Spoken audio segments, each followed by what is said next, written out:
राज्यभरातल्या लाडक्या बहिणींसाठी एक आनंदाची बातमी आहे। जानेवारी महिन्याचा हप्ता हा लवकरच लाडक्या बहिणींच्या खात्यात जमा केला जाणार आहे। लाडकी बहीण योजनेतल्या लाभार्थ्यांना जानेवारीचा आर्थिक लाभ देण्यासाठी 98 कोटी 45 लाख रुपयांचा निधी वितरित करण्यास मान्यता देण्यात आलेली आहे। मला आपल्या माध्यमातून निश्चितपणाने लाडक्या बहिणींना सांगावंसं वाटतं, आम्ही गेल्या 3 दिवसापासून जानेवारी महिन्याची डीबीटीची प्रोसिजर चालू केलेली आहे आणि 2 कोटी 41 लक्षपेक्षा अधिक महिलांना आज या योजनेचा लाभ हा यंदाच्या महिन्यात सुद्धा मिळालेला आहे। त्याच्यामुळे ही योजना अधिकाधिक यशस्वीरित्या पार पाडणं हे काम हे सुरू आहे।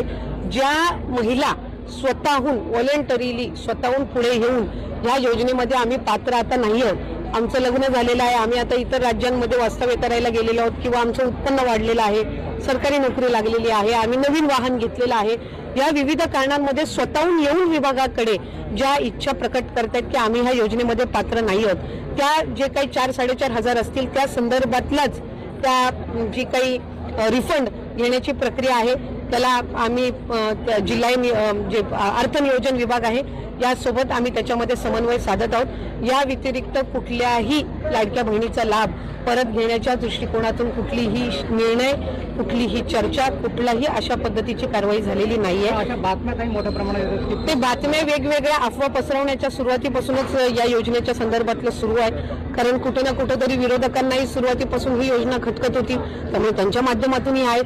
काही वेळेला विनाकारण एखादी कुठली वर्तमानपत्रामध्ये बातमी आली की त्याची शहानिशा न करता माध्यमाच्या कडून त्याचा प्रसार होत आहे। त्यामुळे मी आपल्या माध्यमातून सगळ्यांच्या माध्यमातून मला राज्याच्या जनतेला आणि लाडक्या बहिणींना सांगायचंय की ही योजना यशस्वीरित्या सुरू आहे।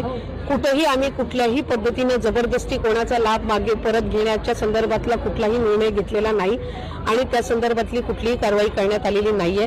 कुठलीही योजना असेल, संजय गांधी निराधार योजना असेल, तुमची नमो शेतकरी योजना असेल, पीक विमा योजना असेल, लेक लाडकी योजना असेल, शासनाच्या कुठल्याही योजनेचं वर्षातून एकदा स्क्रुटिनी ही रुटीन पद्धतीने होत असते। ही प्रचलित पद्धत आहे, ही कुठली नवीन पद्धत नाहीये।